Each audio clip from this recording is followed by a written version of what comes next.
Benvenuti al Giro del Mondo in 80 giorni, a cura di Radio Nostra, ogni martedì sera in diretta streaming dalle ore 21. Allacciatevi le cinture. Si parte. Buon ascolto.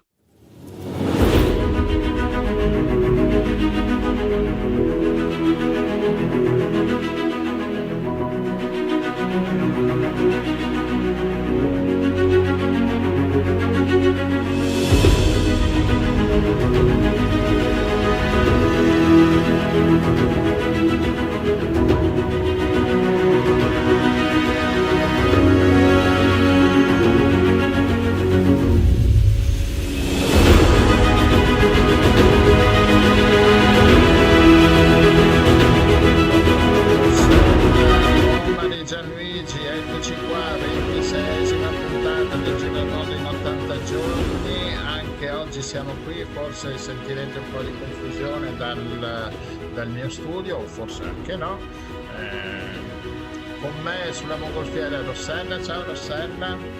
Buonasera Gianluigi, benvenuti e bentornati a tutti gli ascoltatori. E con il nostro Cestelli da Liegi, Peston 10, Omar. Ciao Omar. Ciao, buonasera e ben trovati. Bene, allora oggi puntata forse un po' più snella, più leggera. Andiamo subito col primo brano, che è del musicista Holden, Tutta mia la città. Buonasera, ecco il coro cavallino che è arrivato. Buonasera a tutti, ciao a tutti. E Holden, Tutta mia la città. Holden l'avremo anche ospite fra mezz'ora, quindi ascoltiamo il brano.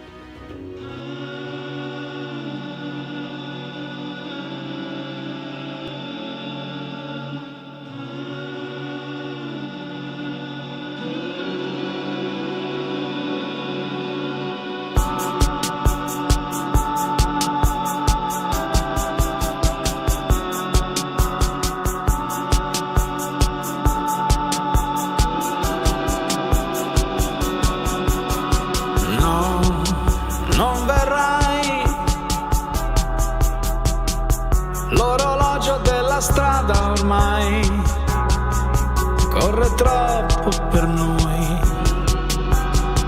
So dove sei,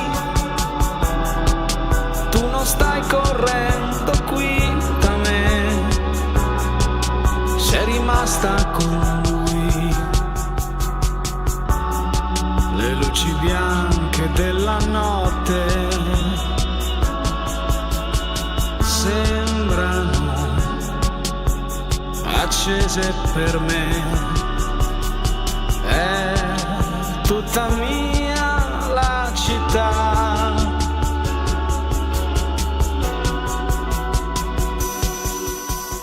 Tutta mia la città. Un deserto che conosco. Tutta mia la città. Questa notte un uomo piangerà. No, non verrai. Fumo un'altra sigaretta e poi me ne andrò senza te. Porto con me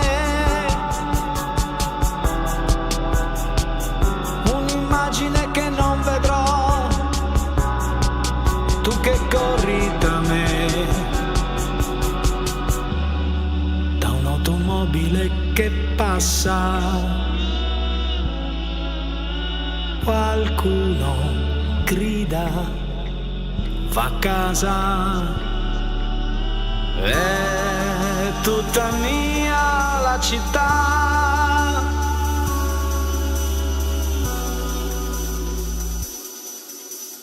Tutta mia la città, un deserto che conosco.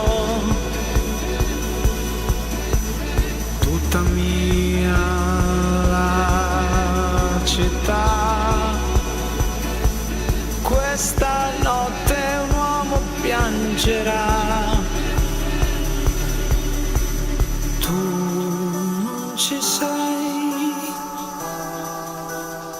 io mi sono rassegnato ormai, tu non eri per me,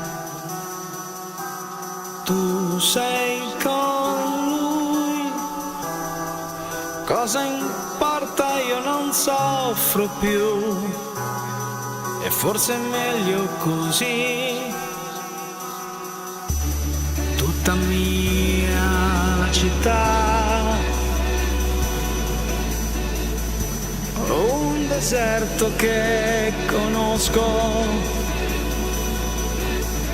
tutta mia la città.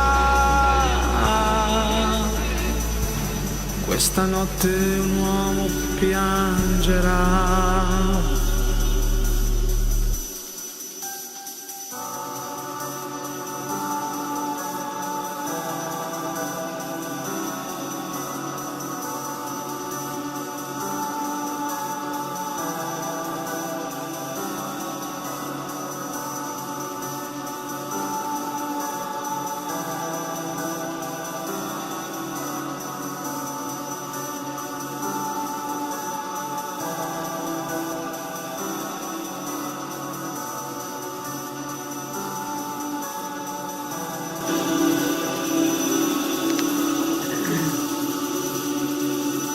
La città, Oldham, Radio Nostra, poi sentiremo fra circa una mezz'oretta, sarà nostro ospite, gradito ospite, primo ospite, vogliamo con la nostra mongolfiera a Parigi, troviamo, no, non siamo a Parigi, parleremo di Parigi. A Nizza. Esatto, siamo a Nizza, è molto più vicino, Nadia Matranga, ciao Nadia.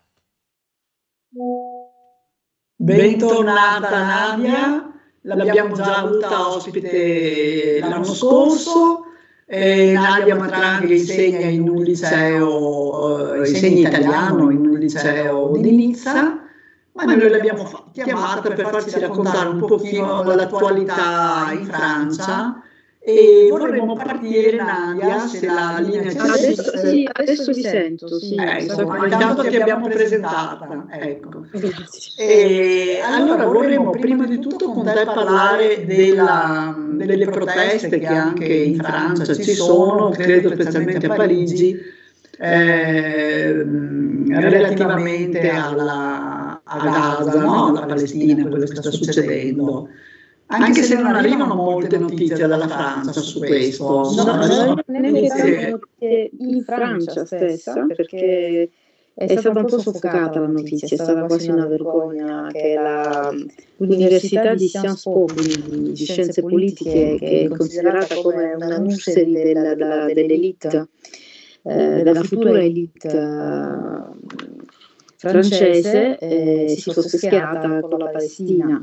E quindi addirittura a parte che il rettore ha chiamato i gendarmi per bloccare subito la protesta, cosa che non era mai successa, e la presidente della regione parigina ha bloccato i fondi, e questo è ancora più grave, i fondi all'università fin quando le cose non si sono. Addirittura. Quindi era previsto per 1 milione di euro di finanziamenti che è stato ritirato. Quindi insomma era un modo per soffocare la protesta con una minaccia economica quasi. E la protesta alla fine è stata abbastanza pacifica, cioè hanno solamente gli studenti occupato in parte l'università e soprattutto hanno chiuso gli accessi all'università, come fanno di solito, quindi sbarrando con i secchi della spazzatura, facendo proprio dei sit-in, e non è stato apprezzato, quindi... Boh. E quindi è rientrata completamente? Cioè è stata repressa? In questo momento è rientrata, tra l'altro è stata proprio una protesta che ha fatto un po' la une, come si dice qui, cioè è stato proprio... Se ne è parlato un po' perché c'è stato un altro scandalo quest'anno su una scuola privata al quale non sono stati tolti i finanziamenti pubblici, quindi non si capisce perché proprio scienze politiche è stata presa di mira. In questo momento è stata sbloccata l'università, non si capisce perché.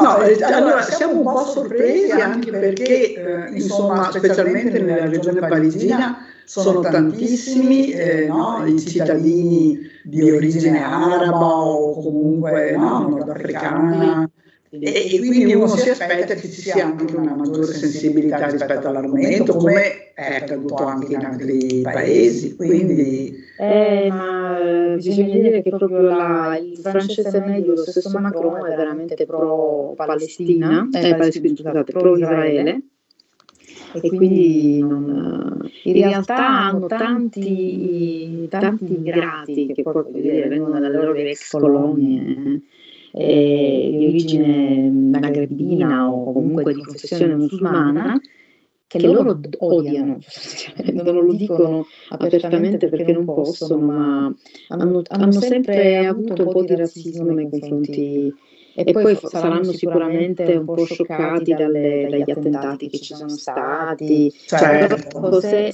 devono devono scrivere delle leggi o veramente sanzionare una etnia in particolare o comunque una confessione religiosa, sono sempre i musulmani. Quindi questo ormai l'abbiamo capito, lo fanno sempre. Sì, no, certamente gli attentati sono stati atroci e sì. Per esempio adesso nelle scuole pubbliche, visto che io insegno a scuola, proprio da quest'anno il ministro Attal, che era ministro dell'educazione prima di diventare primo ministro, ha introdotto l'uniforme, che insomma, non è ancora estesa in tutta la Francia, sono alcune scuole pilota, e in particolare non bisogna vestirsi in un certo modo, cioè o meglio non bisogna venire a scuola vestiti con per esempio per le ragazze soprattutto, con degli abiti lunghi fino ai piedi. Cioè da noi è il contrario, si cerca di non far venire ragazzini svestiti, e in Francia si fanno delle leggi per evitare che vengano troppo vestiti con dei segni religiosi. Lasciate stare un po', vivere le persone come vogliono. Qui già la legge contro il velo c'è da tanti anni ormai. Non si può mettere nessun segno religioso, questo anche noi che facciamo parte della funzione pubblica, ma la novità è stato non vestirsi con le gonne lunghe. Cioè, non so, voglio dire, abbiamo dei abiti che mostrano un'appartenenza religiosa, e in particolare si puntava, è un po' difficile da spiegare, non so se vedete quei caftani lunghi, no, che mettono spesso le donne dei paesi arabi, ecco quelli non sono vietati, non vanno bene. Senti, ma a tutti i livelli di scuola? Tutti i livelli di scuola, l'università no, l'università si può fare, fino adesso. E per esempio una cosa, anche nelle spiagge sono vietati i cosiddetti burkini. Naturalmente non in tutte le spiagge, ma nelle spiagge in cui ci sono come si chiamano, adesso mi sono persa l'italiano, i bagnini, perché effettivamente se ci si fa il bagno vestiti è più facile comunque annegare, quindi mettere anche in rischio la vita del bagnino. Però è anche, se ci pensiamo, è un po' assurdo di vietare che una donna entri in vestito oppure in piscina. È vietatissimo avere, non lo so, anche come delle mute, no? Loro si mettono qua questo delle mute, ecco, è vietato, bisogna avere o il costume intero, il bikini. Questa fa parte delle assurdità francesi. Assurdità non hanno portato molto bene, però nel senso, a parte questi attentati spaventosi, non so, il Bataclan così, c'è anche questo libro magnifico di Carrère, no, sul processo a Bataclan, che forse spiega anche molte cose, ma o anche a Nizza è stato proprio, no? Sì, c'è stato anche a Nizza sulla promenade nel 2016. Ecco. Però a parte quello, anche le insurrezioni, chiamiamole così, o le rivolte, non lo so, che ci sono ogni tanto nelle banlieue intorno a Parigi, sì. Perché in realtà hanno costruito dei veri e propri ghetti, cioè loro hanno costruito delle case popolari, che poi si chiamano sociali, che in realtà è meglio di popolari, perché queste case sociali in realtà hanno dei luoghi di aggregazione, ecco. Quindi non so, magari c'è una sala comune che si può prenotare per una festa o qualcosa, quindi è veramente un vero social housing fatto bene, solo che poi in realtà i criteri di attribuzione di queste case, quando sono per criteri sociali, quindi perché il reddito è basso, diventano dei veri e propri ghetti, quindi si ritrovano tutta la stessa popolazione, magari che viene dallo stesso paese, dalla stessa fascia, quindi magari Marocco, Algeria, Tunisia, e quindi cioè io mi ricordo quando lavoravo in banlieue parigina, i miei studenti non oltrepassavano il cosiddetto PERIF. Il PERIF è come il raccordo anulare che c'è a Roma, no? Perché per loro andare a Parigi era lontano, e poi perché non si sentivano adeguati. Certo. Quindi rimanevano sempre al di là e si sentivano che comunque non avrebbero mai potuto accedervi, se non per fare una visita così, ma che non avrebbero mai avuto la possibilità di studiarci, per esempio. Perché anche l'università, poi quando finisce, cioè c'è un sistema strano di attribuzione dell'università, non è come da noi che ci si iscrive, ci voglio fare medicina, passo il concorso, insomma ci sono delle prove a numero chiuso e vado, però scelgo l'università dove voglio farlo. Qui in Francia c'è una specie di programma che sceglie lui i candidati. E spesso si ritrova a sceglierli anche in base alla provenienza, quindi non si capisce bene come funziona questo programma. Quindi chi viene da fuori Parigi spesso rimane nelle università che sono fuori Parigi. Ecco. Quindi le ingiustizie sociali, così c'è la scuola, si perpetuano nelle generazioni, veramente. Infatti, sì. Sì, non sembra che stia dando grandi frutti sta politica, però vabbè. Magari proverò a telefonare a Macron, vediamo. Magari. Ascolta Nadia, e invece a Nizza come si sta? Più tranquilla la situazione? Sì, si sono molto più rilassati, e soprattutto quello che notavo l'ultima volta che sono stata a Parigi per le vacanze, ma quindi recente, è che Parigi è blindatissima per le Olimpiadi. Ecco. Quindi c'è quello che si chiama un piano VG Pirate, come se ci fossero dei pirati, non so, cioè per loro i pirati poi sono i criminali, e quindi in ogni fermata della metropolitana c'è quasi una pattuglia, e non era mai successo, non avevo mai visto tanta polizia in giro, tanto allarme. Quindi evidentemente sono un po' preoccupati per queste Olimpiadi, e sicuramente temono un attentato, perché una cosa che non è stata detta in Italia ma in Francia è che praticamente il povero funzionario pubblico che aveva la chiavetta con tutto il protocollo di sicurezza degli attentati delle Olimpiadi, è stato derubato della sua borsa in metropolitana. Questa cosa è passata un po' e poi l'hanno censurato subito per non avere per non creare uno scandalo. Ma di certo, anche chiaro. E quindi E quindi tutto il piano della sicurezza può essere finito in mani che non sappiamo. Naturalmente sicuramente avranno cambiato delle cose, però Ce lo auguriamo. E quando cominciano le Olimpiadi? Le Olimpiadi sono dal 26 luglio all'11 agosto. E la cosa veramente bella è che, visto che parlavamo di banlieue parigina, hanno creato il villaggio degli atleti nella periferia degradata di Parigi. Cioè perché era degradata di Parigi, quel dipartimento della Seine-Saint-Denis, che era il dipartimento più povero di Francia in assoluto, e quindi l'hanno costruito su 3 comuni, quindi Saint-Denis per l'appunto, Saint-Ouen, non so se si parla, e poi a l'Île de Saint-Louis, che è aderente al centro di Parigi, e naturalmente costruendo il villaggio lasceranno qualcosa, cioè non è stato costruito solo per gli atleti. Quindi per esempio leggevo che hanno creato tantissimi alloggi nuovi che poi ridistribuiranno in parte come alloggi sociali popolari, come si dice da noi, e altri invece saranno poi messi alla vendita. Hanno creato 2 scuole, hanno creato delle piscine in posti in cui non esistevano, quindi probabilmente queste Olimpiadi porteranno anche qualcosa di positivo per le periferie.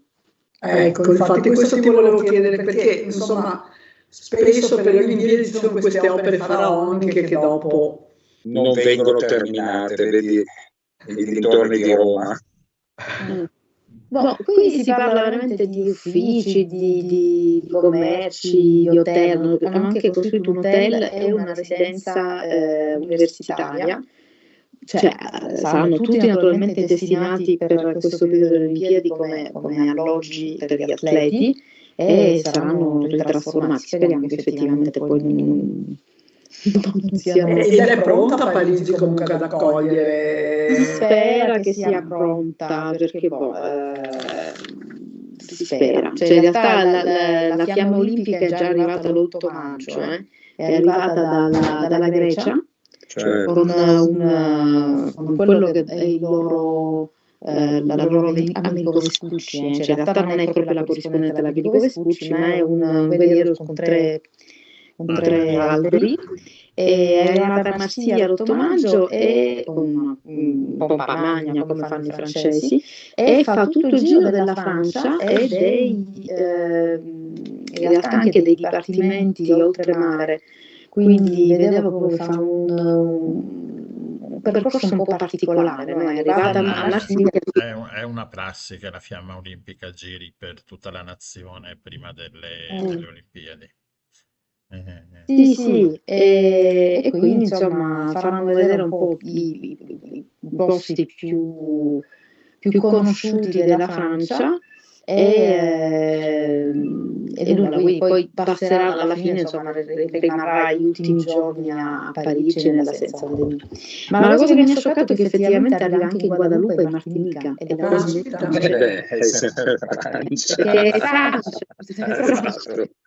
Ottimo. Quindi sarà Nuova Caledonia, non so come facciano a portare, sicuramente si immaginano con gli aerei, ma Guyana, Nuova Caledonia, la Riunione, poi vedevo tutto questo e ho detto, Madonna mia, devono mostrare insomma al mondo che quella è anche Francia. Sì, è anche una dimostrazione di potenza. Ho visto che sì, in effetti sto mettendo anche delle immagini, che ci sarà la piattaforma sulla Senna per la corsa dei 100 metri. Sì, non solo quello, innanzitutto la serata la giornata, insomma, l'inaugurazione è proprio sulla Senna, quindi si sfileranno le varie barche, insomma, con le azioni sulla Senna, e quindi hanno costruito degli spalti, così tutti potranno, chi avrà la fortuna di poter comprare un biglietto potrà vedere l'inaugurazione della Senna, e per chi poveracci, perché noi siamo scappati, ma quei poveracci che rimarranno a Parigi in quel periodo dovranno praticamente scaricare una specie di QR code per avere il diritto di tornare a casa. Penso a te. Hanno fatto un perimetro rosso e un perimetro grigio, no? Allora, il perimetro rosso ci dice quello in cui non ci si può accedere, in realtà è quello in cui i veicoli a motore sono vietati, però si può avere una deroga se si abita lì. Il perimetro grigio invece è proprio vietato. Bisogna avere proprio un lasciapassare particolare, quindi non so, anche questo ruolo dei colori, un po' l'utilizzo dei colori particolare, e quindi sarà blindatissima, non ci saranno macchine in quella zona, no? La zona centrale di Parigi, e poi nella metropolitana parigina, oltre alle classiche fermate, no? Sulle linee, no? Ci sono, non so, Tour Eiffel, Pantheon, hanno messo degli adesivi per dire dove sarà per esempio il golf, dove sarà il judo, quindi... Ma quindi le competizioni sono proprio di città in città? Sì, sono proprio in città. Sì. E addirittura il nuoto si farà nella la Senna, cosa che non so come abbiano potuto autorizzarlo. Comunque hanno assicurato al 100% che hanno fatto delle analisi e che l'acqua è decente. E che a monte saranno tolti di cloro. Secondo me probabilmente sarà il nuoto libero, quelle gare da 5 km, 2 km che di solito vengono fatte in mare e quindi lì lo faranno alla Senna. Non certo tutte le gare della piscina, ci sono certe attività natatorie che vengono fatte in mare e quindi probabilmente a Parigi sulla Senna. E di solito quando c'erano le Olimpiadi, quelle vecchie, finivano le guerre, si fermavano le guerre. Chissà se fra luglio si fermeranno. Speriamo, sarebbe un buon auspicio. Sì, dubito. No, ti ho chiesto se Parigi era pronta perché in Italia ci saranno quelli invernali. No, quando è che sono, Gianluigi, le Olimpiadi invernali da noi? 2 anni. Fra 2 anni? Sì, sono alternate di 2 in 2. Io seguo molto lo sport, come si può intuire, però da noi si parla già di opere che saranno pronte quando le Olimpiadi invernali sono finite, però forse questa è una caratteristica più italiana. In particolare noi abbiamo una pista da bob che sta creando un bel po' di polemiche, insomma. Va bene. I francesi sono più efficienti, mi pare di capire. Sì. Vai Nadia. Beh, no. Vi sento a tratti, adesso vi sento. Sì, eccoti. Sì, no, stavamo dicendo che i francesi sembrano più efficienti nell'allestire tutto quello che serve, insomma, no? Io l'efficienza la noto anche nelle autostrade, perché adesso che siamo vicini all'Italia, che ci siamo trasferiti a Nizza, la differenza si vede proprio quando si oltrepassa Ventimiglia, cioè si capisce di essere in Italia perché ci sono questi lavori che si eternizzano sulle autostrade, la doppia corsia diventa un'unica corsia, si passa da una galleria a un'altra, non si sa perché, basta che passa la frontiera. Noi abbiamo la nostra mongolfiera e quindi possiamo alzare vai passando tutto. Nadia, grazie per il tuo intervento, buone Olimpiadi, no, ma tu sei a Nizza, quindi le vedrai per televisione, suppongo. No, non le guardi neanche. Che si terrà bene alla larga da Parigi, ma tutti i parigini si tengono alla larga veramente dalle Olimpiadi. Va bene. Grazie mille, alla prossima. Ciao. Ciao a tutti.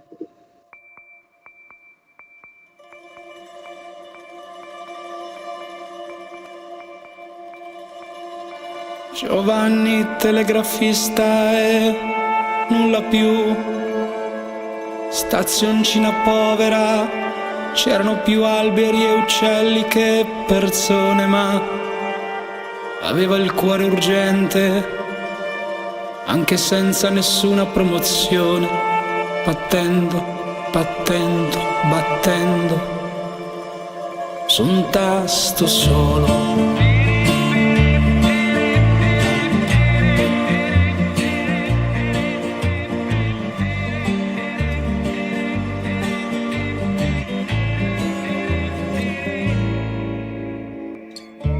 Ellittico da buon telegrafista, tagliando fiori, preposizioni, per accorciar parole, per essere più breve, nella necessità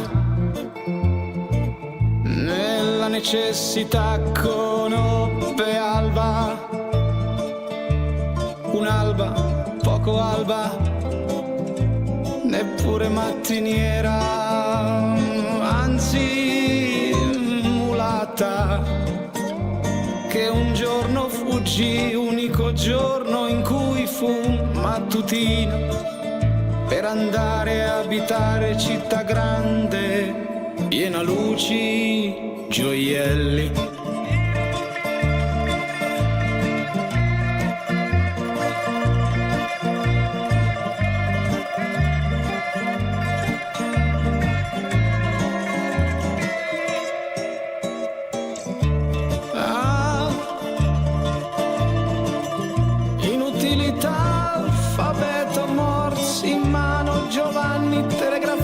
Cercare Alba ogni luogo, provvisto telegrafo.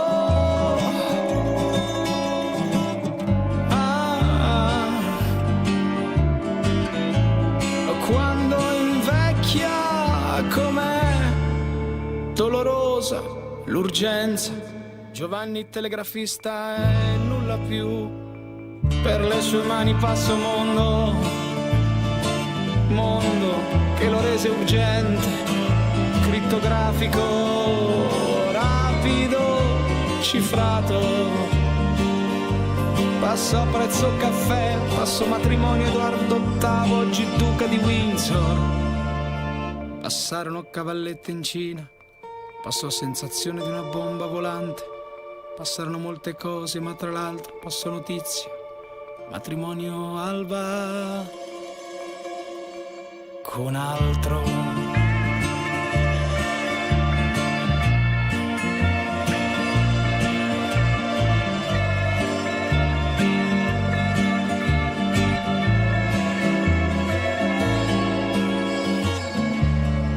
Giovanni telegrafista, quello dal cuore urgente, non disse parola, solo 3 rondini nere, senza la minima intenzione simbolica, si fermarono sul singhiozzo telegrafico. Alba è urgente.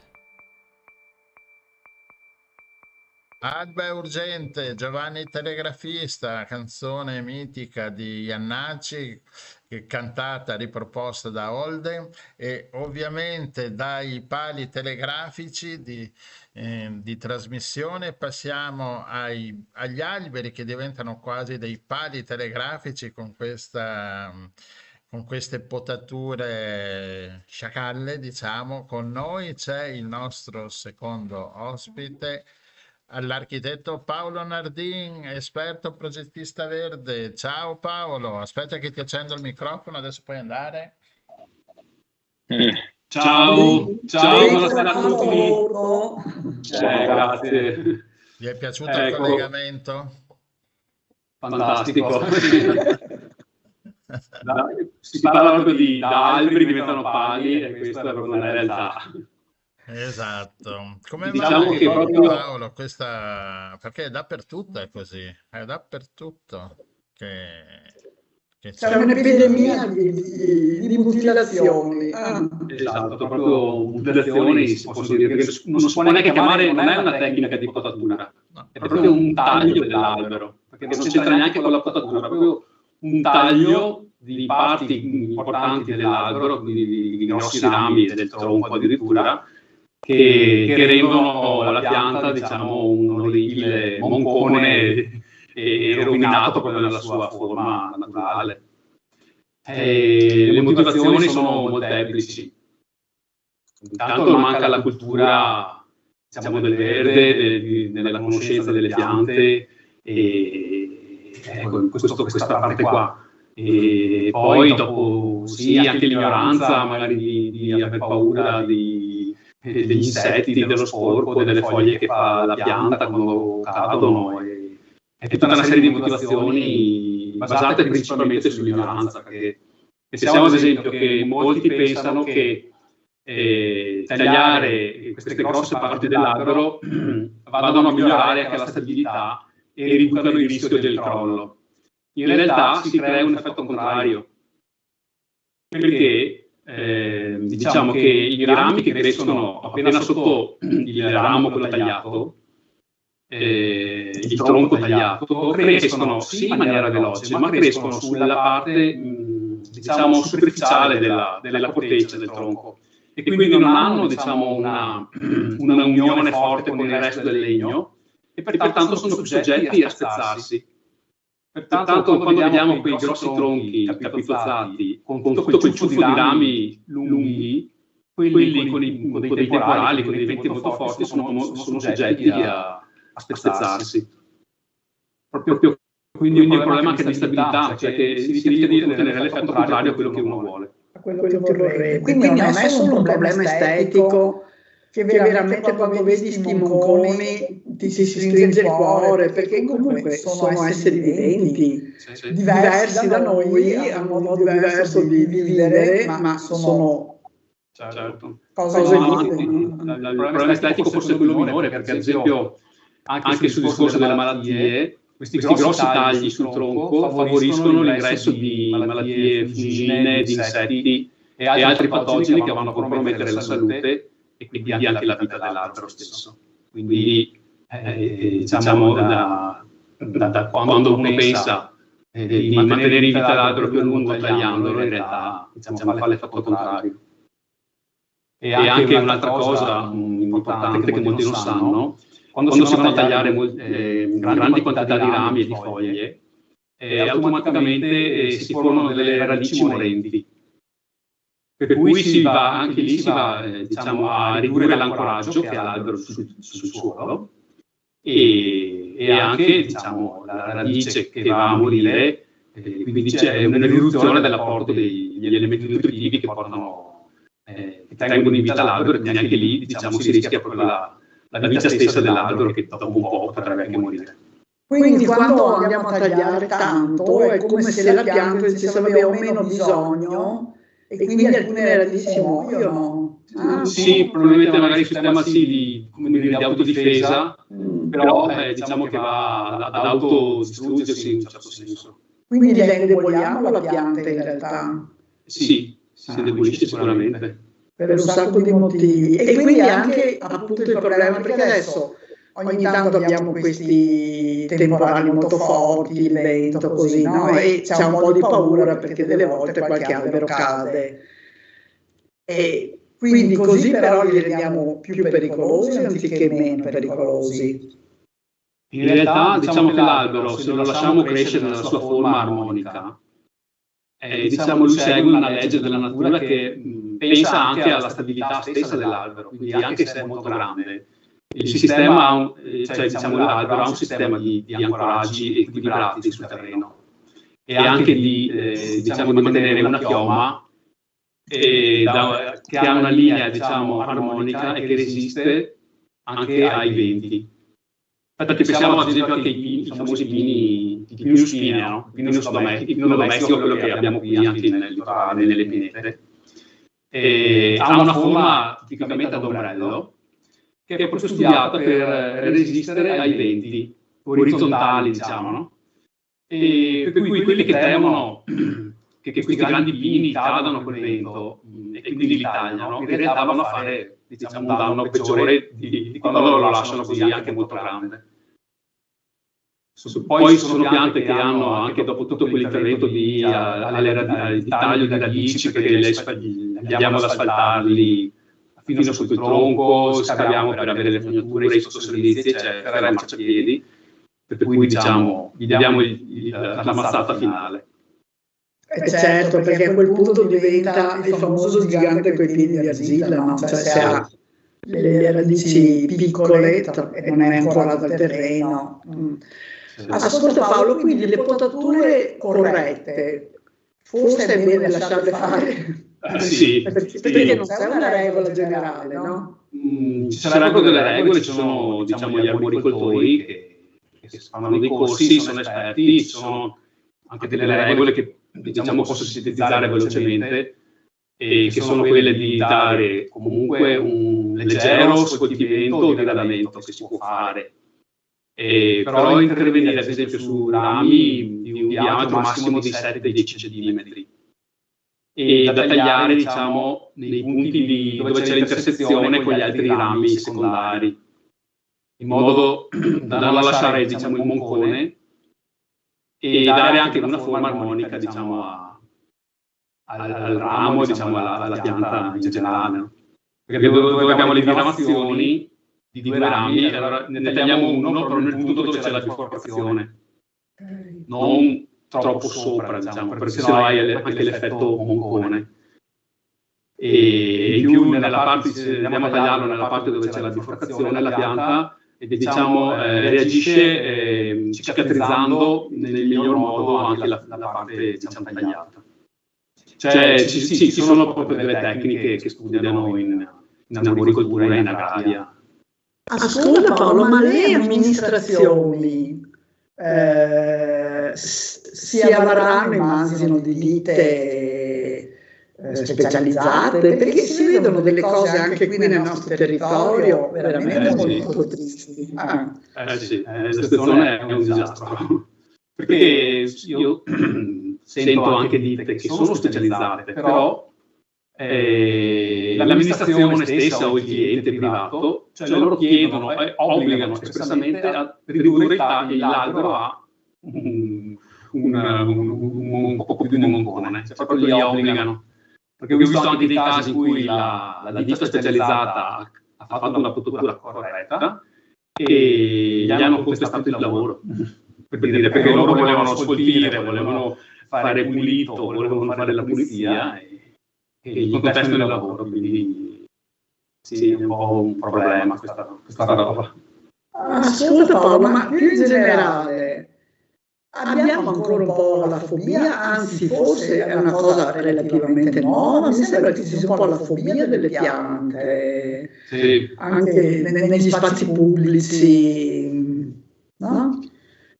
Sì, c'è proprio un'ignoranza, cioè non c'è più la conoscenza, le nuove generazioni non hanno più i genitori che una volta che vivevano in campagna, che sapevano coltivare le piante, cioè manca proprio un collegamento diretto, secondo me, con la natura, con le regole così un po' della natura, per cui non so, vedo le nuove generazioni che proprio gli manca proprio quel minimo proprio di ABC, anche di conoscenza.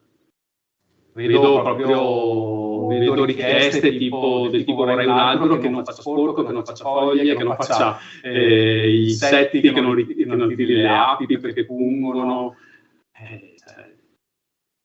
E tu gli dici, sì, ci sono quelli di plastica. Sì. Allora gli consiglio i tappeti erbosi di plastica che Gianluigi ama tanto. Anch'io amo molto.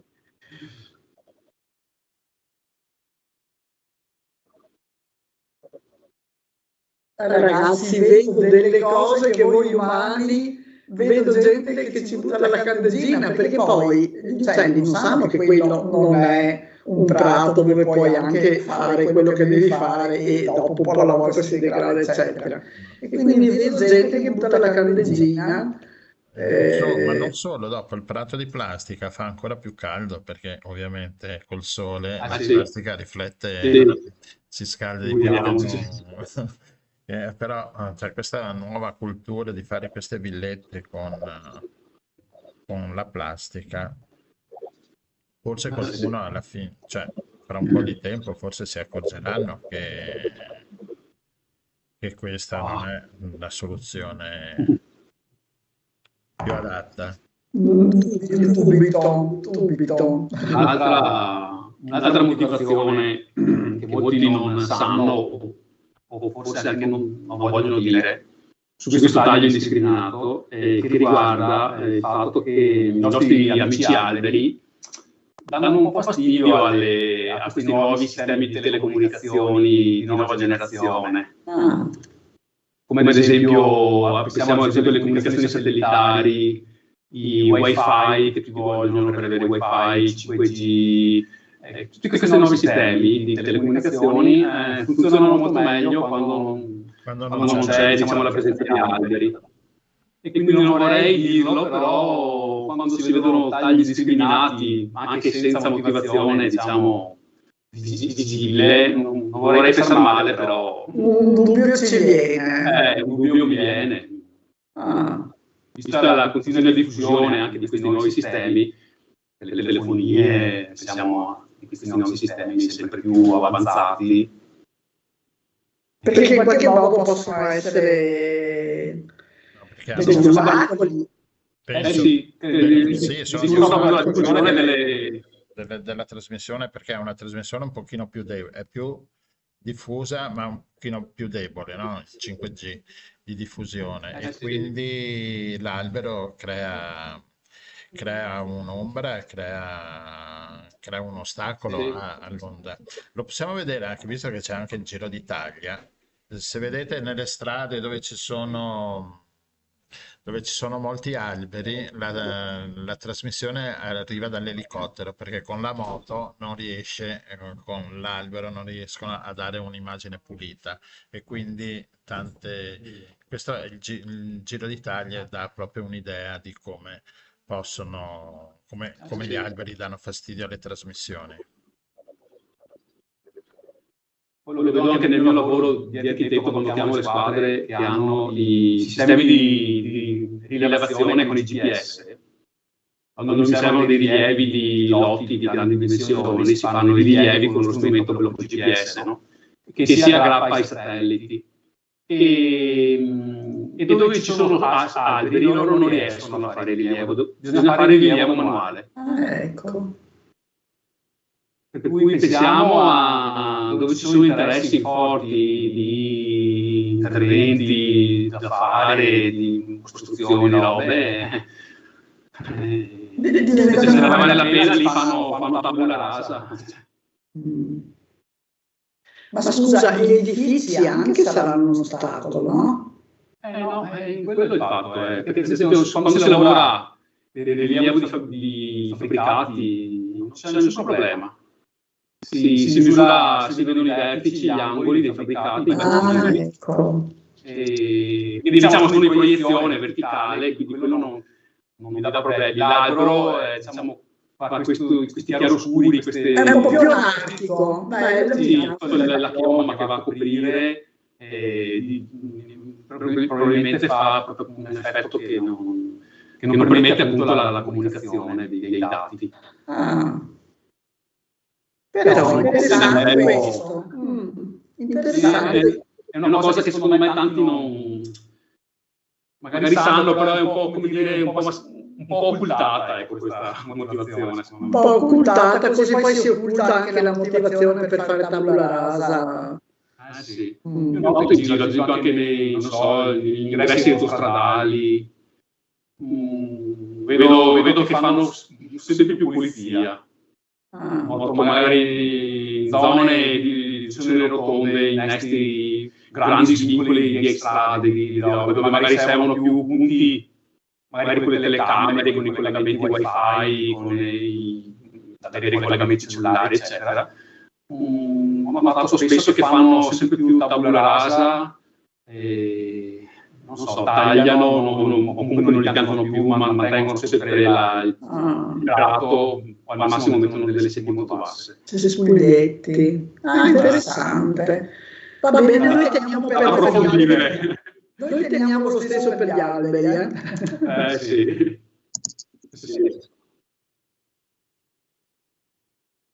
Ecco, accendo il microfono su un incontro che abbiamo fatto qui appunto sulle potature, e il risultato qual è stato? Che la miglior potatura è la non potatura. Quindi l'albero, come appunto diceva prima Paolo, si adatta anche da solo alla sua evoluzione, insomma. E lasciamo in pace gli alberi. Sì, è meglio fargli seguire il più possibile il suo andamento naturale, perché comunque ha una forma armonica, e anche a livello statico e di stabilità è quella che, diciamo, che risponde di più alle forze dei venti, dei temporali, eccetera. Va bene Paolo, grazie, molto interessante, anche se hai dato un input in più, insomma. Grazie a voi, siamo dedicate così ogni tanto. Speriamo un po' fino alla volta di segnare qualche dubbio, non dico tanto, qualche dubbio, così. Sì. E di creare qualche domanda, ecco. Continuano, dico, tagliamo, ma dopo alla fine senza gli alberi sono loro che danno la vita, l'ossigeno e quant'altro. Possono inventarci tutte le comunicazioni che vogliono. Eccomi. Esatto. Va bene, grazie mille Paolo. Ciao. Alla prossima. Ciao, buonasera a tutti.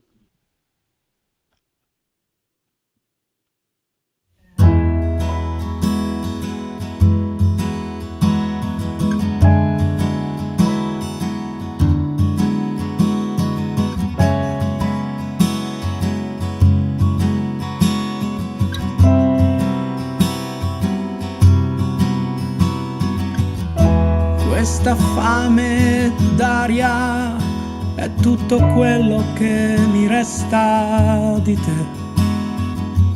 Mi sei scivolata via come vento tra le mani in un giorno stupido. E i tuoi occhi verde trincea non si chiudono mai, non si chiudono mai, non si chiudono. Non si chiudono mai, non si chiudono.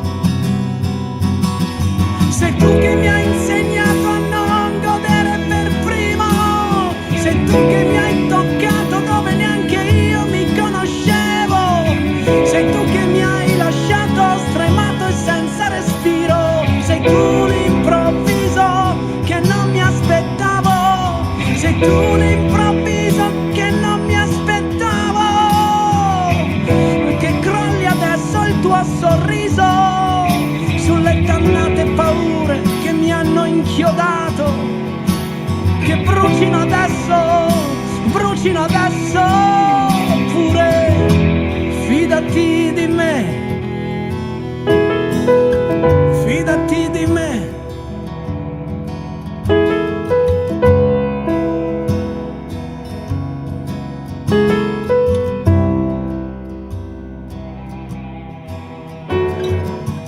Questo silenzio affilato è tutto quello che adesso mi parla di te.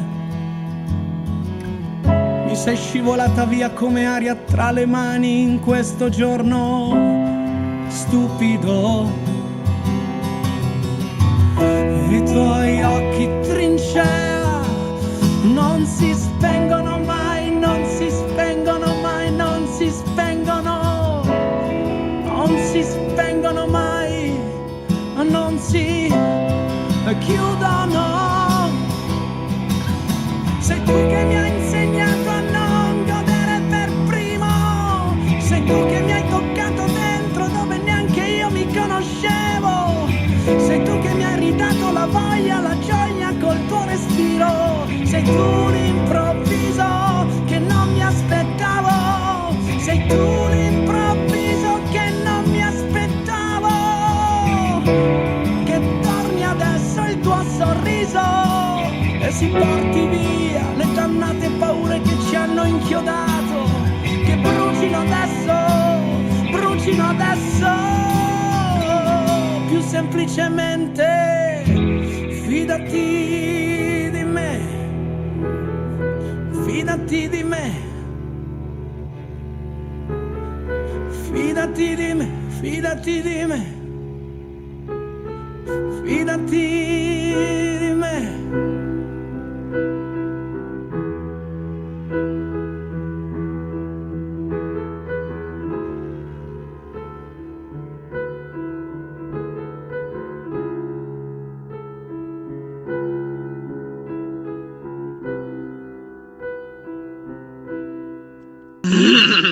Fidati di me, Holden. Ce l'abbiamo qui con noi ci fidiamo di lui ed eccolo qua nella nostra mongolfiera. Siamo a Barcellona. Ciao Davide. Ciao a tutti. Non so se fate bene a fidarvi di me, però grazie. Sì, noi ci fidiamo, visto i brani che crei, che fai, che la musica che che produci, ci fidiamo ciecamente. Davide Sellari, in arte Holden, spiegaci un attimino perché Holden. Sì, Holden ormai è una vecchia storia che risale a quando ancora vivevo in Italia. Sono a Barcellona da 17 anni, poco prima di partire iniziai una sorta di carriera solista. Io venivo da gruppi, ero cantante di un gruppo e decisi di creare un progetto mio, e proprio in quel periodo stavo leggendo Il giovane Holden di Salinger, che è stato per me un romanzo veramente importante che mi ha formato in un certo senso, un personaggio del quale mi sono identificato molto, e quindi molto banalmente è stato molto facile, insomma, neanche mi sono posto il problema, no? Già mi sentivo un po' Holden, e quindi quando ho capito che volevo creare un nome differente dal mio per prendere le distanze, non so per quale motivo neanche, adesso non mi ricordo più, è arrivato Holden così, molto, molto naturalmente, diciamo. Holden senza H, però, un tocco personale, così almeno personalizzato, anche per non rischiare che magari qualche parente di Salinger poi denunciasse per violazione del copyright, non lo so.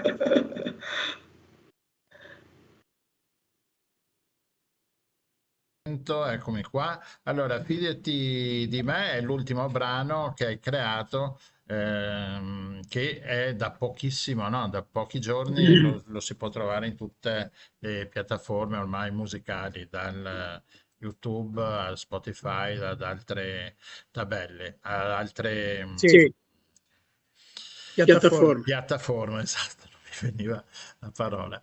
E questo brano, Questo è acqua, certo, e vino.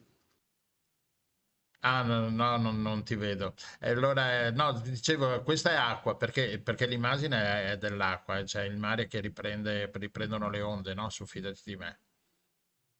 Sì, è un lyric video dove ho pensato di inserire un mare come sfondo, proprio per dare il senso di questa canzone, che è come un messaggio nella bottiglia, no? Che viene lanciato nel mare e che troverà la sua destinazione prima o poi. Ascolta, Perugia l'hai lasciata. A Perugia a noi mi viene in mente il Festival Jazz di Perugia. Sì, Umbria Jazz. Sì. Esatto. Ci sono cresciuto in mezzo a Umbria Jazz. Ascolta, e Barcellona, la vita musicale com'è? Anche perché, insomma, ci sono... No, volevo finire il discorso appunto del luglio, perché anche a Perugia, insomma, l'ambiente musicale è bello tosto, insomma, è ben elevato e c'è movimento, diciamo, no? Sì. Io da quando ero ragazzo a Perugia c'erano più musicisti che studenti o che avvocati, insomma, è stata sempre una città molto viva da quel punto di vista, e c'erano anche dei locali mitici che ora non esistono più, purtroppo, che hanno chiuso. L'ultimo è stato demolito, il Norman, che era una discoteca rock dove hanno suonato un sacco di artisti conosciuti, italiani e non, e quindi era una città molto viva. Io appunto a Perugia avevo un gruppo che poi ha cambiato nome, abbiamo cambiato qualche elemento, ma insomma era molto molto attiva. E Umbria Jazz, che hai citato, ovviamente è una manifestazione a parte, no? Di livello molto alto. Mi ricordo che ho visto in pochi anni mostri sacri tipo Eric Clapton, non so, IREM addirittura vennero una volta. Esatto, tutti sono passati. Ed erano jazz, eventi incredibili. James Brown, insomma di tutto. Quindi siamo stati cresciuti a buona musica sicuramente. Per quanto riguarda Barcellona è molto diverso, perché l'offerta è, diciamo, forse più variegata, essendo una città molto cosmopolita, sono influenze latine, influenze europee, c'è un po' di tutto.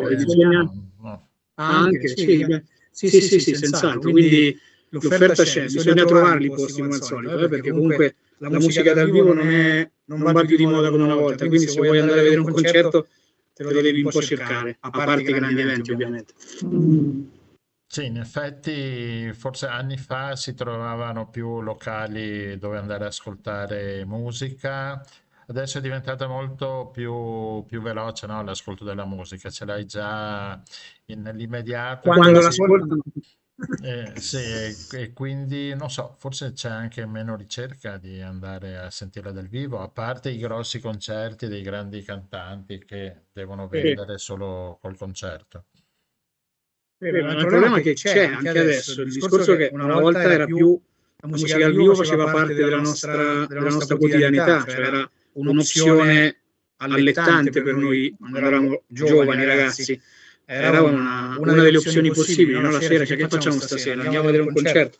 Probabilmente adesso forse la mia sensazione è che si preferisca fare altre cose piuttosto che andare a vedere concerti che continuano ad esserci, però forse hanno meno importanza, meno preponderanza nella società, chiamiamola così, per dirla banalmente. Ascolta, io ti posso chiedere invece una cosa, tu sei da tantissimi anni a Barcellona, continui a comporre sempre solo in italiano o un po'? Sì, solo in italiano. Solo in italiano. Ci sono degli episodi, c'è il disco Prima che sia tardi, che è un disco del 2020, che uscì 2 settimane prima che scoppiò il disastro del Covid, quindi disco un po' sfortunato.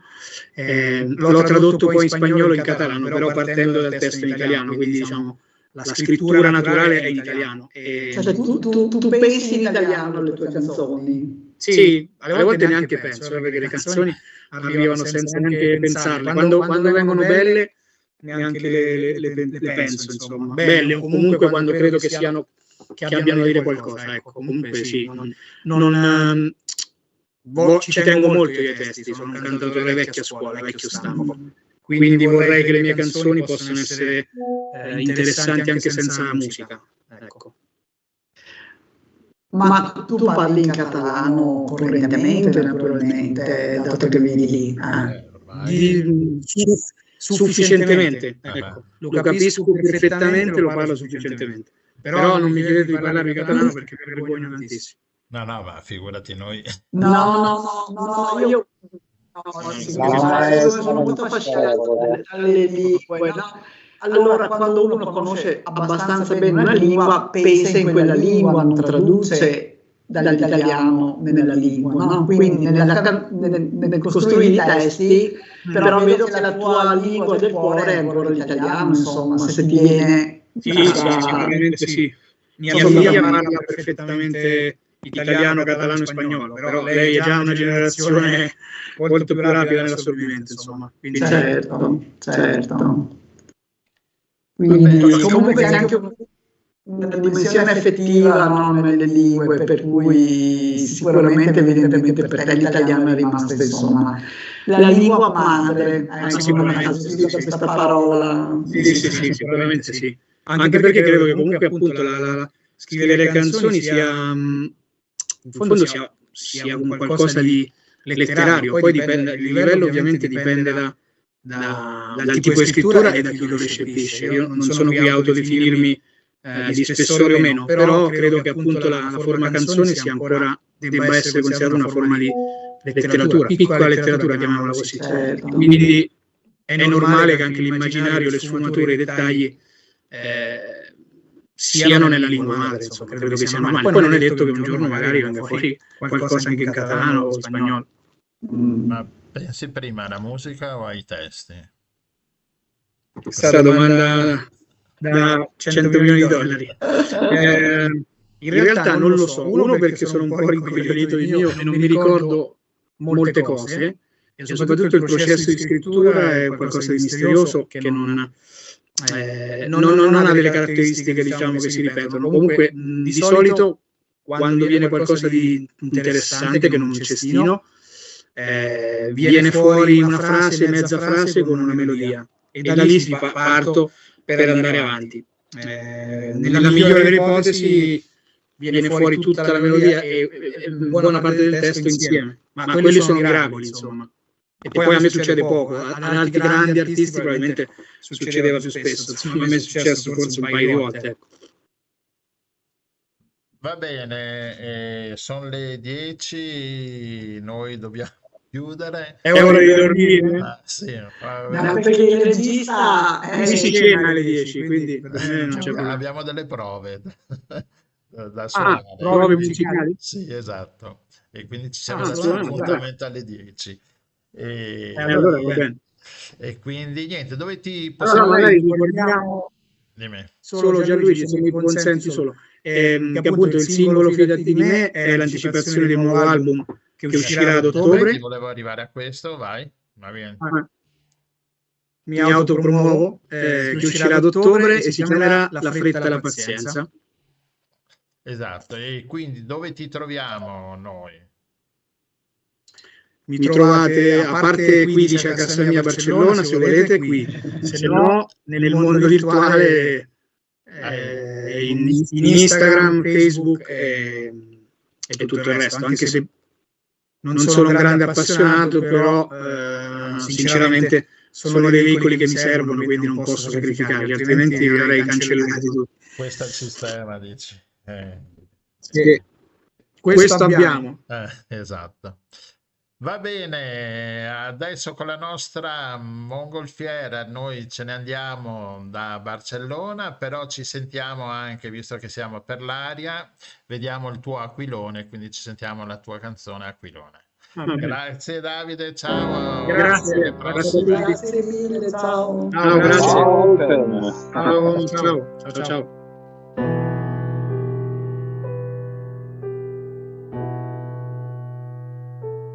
Le strade deserte, gelate, le porte di case sfondate, il terrore dentro agli occhi di un cane che non dorme e 1000 gabbiani che gridano al cielo deforme, le parate militari di un ridicolo orgoglio, le bastonate a chi all'amore non dà un nome, che l'amore è libero, idioti, è un aquilone, perché all'amore voi vorreste dare un nome.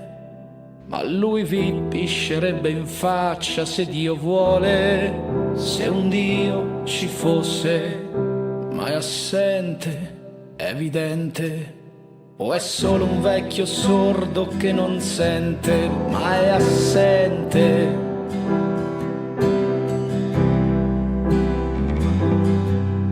O è solo un impostore molto più semplicemente.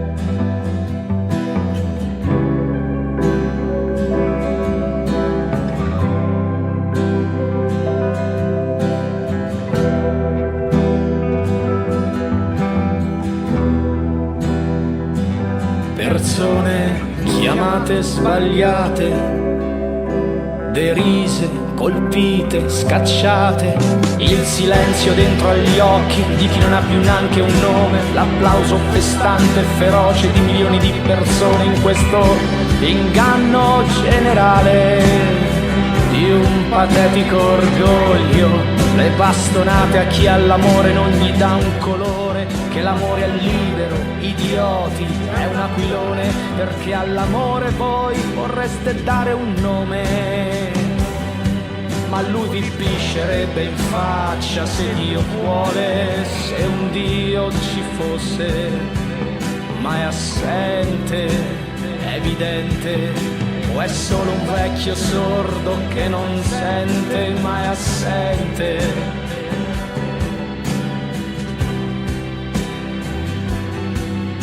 O è solo un impostore molto più semplicemente.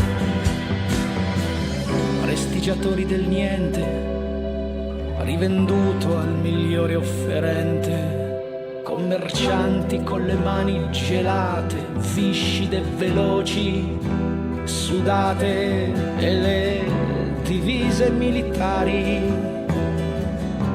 Che patetico orgoglio, le speranze incatenate dietro un muro, devi andartene animale, maledetto straniero, ma se alla dignità darete voi un colore.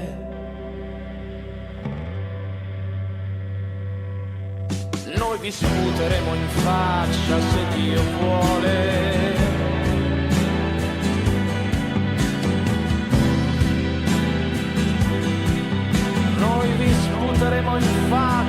se Dio vuole.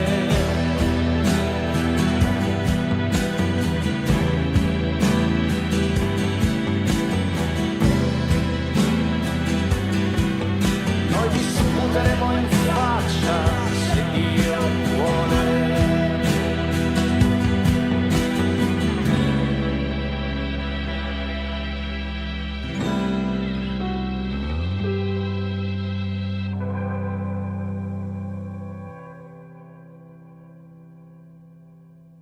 Per esempio, la gente che sono andati da Rafah, ci sono tantissimi sono rimasti, no? Però sono andati nella zona ovest di Rafah, soprattutto quelli Eccoci che tornati. sono Volevo sfollati sia mandare dal nord, dalla striscia di Gaza che da Gaza il City, messaggio di perché a loro Sami hanno evitato direttamente, anche ma ritornarsi eccolo perché qua. ci sono Allora lo checkpoint rifacciamo un attimo tagliati. ripartire.